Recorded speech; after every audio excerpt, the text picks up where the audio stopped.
অসম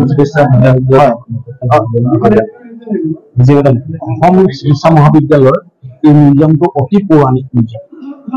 এইটো ধৰি লওক ব্ৰিটিছসকল যোৱাৰ সময়তেই বা ব্ৰিটিছসকল একেবাৰে থকাৰ লাষ্টৰ পালতেই এই মিউজিয়ামটো গঢ়ি উঠিছে।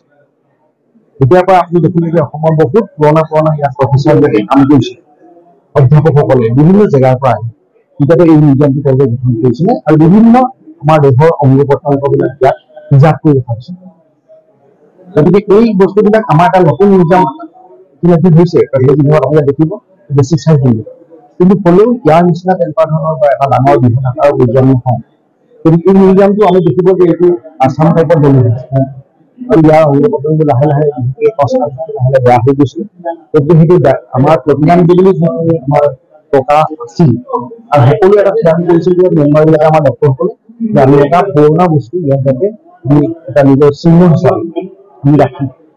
গতিকে সেইকাৰণে তেওঁলোকে আপুনিয়া চেষ্টা তেওঁলোকৰ দিনে মাতিয়ে আমি 5-6 মাহ ধৰি তেওঁলোকে এই বিষয়ে প্ৰস্তাৱ কৰিলে, ৰিন'ভেট কৰিলে, ৰিমডেলিং কৰিলে এই বস্তু যদি কনষ্ট্ৰাকশ্যনৰ দৰকাৰ সেইটো কনষ্ট্ৰাক্ট আজি আমি এইটো অৱস্থাত পাইছোঁ। গতিকে এতিয়া আমি আমাৰ ছাত্ৰসকলৰ কাৰণে আৰু আমাৰ ইভেন আমি ডিব্ৰুগড়ৰ ৰাইজসকলৰ কাৰণে বুলি ক'ব লাগিব, কাৰণ ইয়াত আহি পাছত আমি এতিয়া নহয় আৰু 2-3 মাহ 4 মাহ পিছত ইয়াত আমি এটা নীতি নিয়ম বহাই পোৱা হ'ব, যাতে বিভিন্ন স্কুল কলেজৰ ছাত্ৰ ছাত্ৰী আহি যাতে ইয়াত এটা যিহেতু জগন্নাথ মন্দিৰ চাবলৈ আহে, দেৱীদ্বীপ চাব আহে ডিব্ৰুগড়, ডিব্ৰুগড় ইউনিভাৰ্চিটি চাব আহে, ঠিক সেইদৰে যাতে আমাৰ ইয়াতো যাতে এটা বস্তু ছাত্ৰ ছাত্ৰীবিলাকে দেখা পায় আৰু যিটো আমাৰ চিকিৎসা বিজ্ঞানৰ কথাসকলক উৎসাহ যোগায় ধৰিছে তেওঁলোকে যাতে নিজৰ বাঢ়িছে।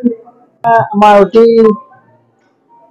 অতি ডাঙৰ মুহূৰ্ত আমাৰ একচুৱেলি আজি, যিহেতু আমাৰ অসম চিকিৎসা মহাবিদ্যালয়ৰ পেথলজি বিভাগটো 1948 চনতে আৰম্ভ হৈছিল আৰু তাৰ পৰাই ক্ৰমে doctor professor Sundar Sen, Nitya Gupta, professor NCD, Bidu Barua sir ইত্যাদিয়ে আমাৰ পেথলজি বিভাগটো অতি যথেষ্টপূৰ্ণ ডিপাৰ্টমেণ্টলৈ পৰিণত কৰিছিলে আৰু এই পেথলজি মিউজিয়ামটো 1900 জনামতে তথ্যমতে 1951 পৰা প্ৰফেচাৰ NCD আমাৰ পেথলজি বিভাগৰ মুৰব্বী অধ্যাপক হিচাপে কাম কৰিছিলে আৰু জনামতে তেখেতৰ দিনতে এই পেথলজি মিউজিয়ামটোৱে গঢ় লৈ উঠিছিলে।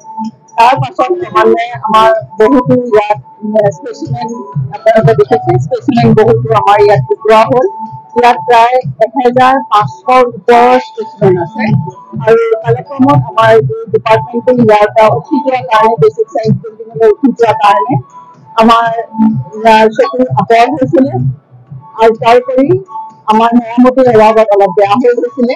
কিন্তু অধ্যক্ষ মহোদয়ৰ তৎপৰতা আৰু আমাৰ কমিটিৰ তৎপৰতা এইটো এটা আজি লেখত ল'বলগীয়া দিনত পৰিণত হ'ল, যিটো আমাৰ ইন'ভেশ্যন হৈ আজি আপোনালোকে এইটো পৰ্যায়ত দেখিবলৈ পাৰিব।